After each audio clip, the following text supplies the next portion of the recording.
तो एक बहुत बड़ी खबर आ गई है जिसका न जाने कितने ही लोग बेसब्री से इंतजार कर रहे थे। आज हम इसी पर बात करेंगे और समझेंगे कि इस रिजल्ट के बाद अब आगे का रास्ता क्या है।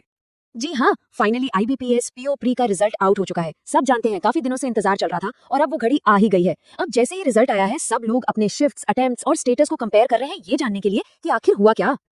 तो चलिए सीधे मुद्दे पर आते हैं। ये वो पल है जो अब आगे की पूरी स्ट्रैटेजी तय करेगा। और देखिए, आगे की स्ट्रैटेजी इसलिए भी बहुत जरूरी है क्योंकि मेंस एग्जाम की तारीख तो पहले से ही तय है, 12 अक्टूबर। आईबीपीएस के कैलेंडर के हिसाब से ये डेट एकदम फिक्स है। इसका सीधा सीधा मतलब ये है कि अब समय तेजी से भाग रहा है। इस एक रिजल्ट के बाद ना अब दो अलग अलग रास्ते सामने खुलते हैं। एक रास्ता है सफलता का और दूसरा है सीखने का। लेकिन एक बात पक्की है, मंजिल दोनों की एक ही है, फाइनल सिलेक्शन।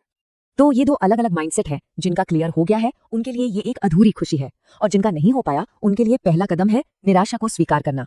चलिए एक एक करके इन दोनों रास्तों को समझते हैं। सबसे पहले उनकी बात करते हैं जिनका इस बार नहीं हो पाया। देखिए, बुरा तो लगता है, ये बहुत स्वाभाविक है, लेकिन इसे अंत समझने की गलती बिल्कुल नहीं करनी है। ये सुधार की तरफ पहला कदम है।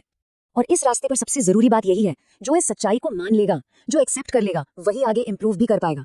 जब तक कोई ये नहीं मानेगा कि हाँ कहीं कोई कमी रह गई, तब तक सुधार की गुंजाइश ही नहीं बनती। अपनी गलतियों को पिन पॉइंट करना कि भाई कौन सी सेक्शन में स्कोर कम रह गया, ये तभी मुमकिन है जब एक्सेप्टेंस हो।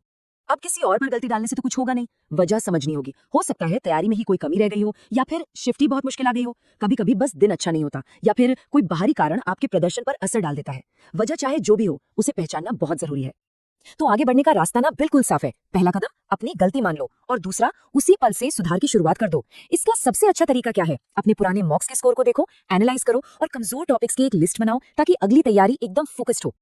अब आते हैं उन लोगों पर जिन्होंने प्रीलिम्स का पड़ाव पार कर लिया है। तो सबसे पहले तो बहुत बहुत बधाई। लेकिन जैसा कि इस स्लाइड का टाइटल कह रहा है, ये सफलता अभी अधूरी है। ये बात ना दिमाग में बैठा लेना बहुत जरूरी है। प्रीलिम्स क्लियर करना वाकई एक बड़ी बात है, इसमें कोई शक नहीं, पर ये फाइनल मंजिल नहीं है। असली लड़ाई, असली कंपटीशन तो अब शुरू हुआ है, क्योंकि मेंस का लेवल और कट ऑफ दोनों ही प्रीलिम्स से बिल्कुल अलग होते हैं। क्योंकि असली मकसद तो आईबीपीएस पीओ मेंस क्लियर करके फाइनल सिलेक्शन लेना है। इसलिए अब आराम करने का या ढीला पड़ने का तो सवाल ही नहीं उठता। अब तो दोगुनी मेहनत से मेंस की पढ़ाई में जुटने का समय है, खासकर डिस्क्रिप्टिव राइटिंग और हाई लेवल डीआई जैसे सेक्शंस पर फोकस करने का।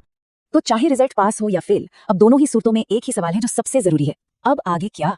ये स्लाइड आपको आगे का पूरा नक्शा दिखा रही है। प्रीलिम्स का रिजल्ट बस एक पड़ाव था जहां अभी सब लोग हैं। अगला बड़ा स्टॉप है 12 अक्टूबर को मेंस का एग्जाम, और उसके बाद है हमारी आखिरी मंजिल, फाइनल सिलेक्शन।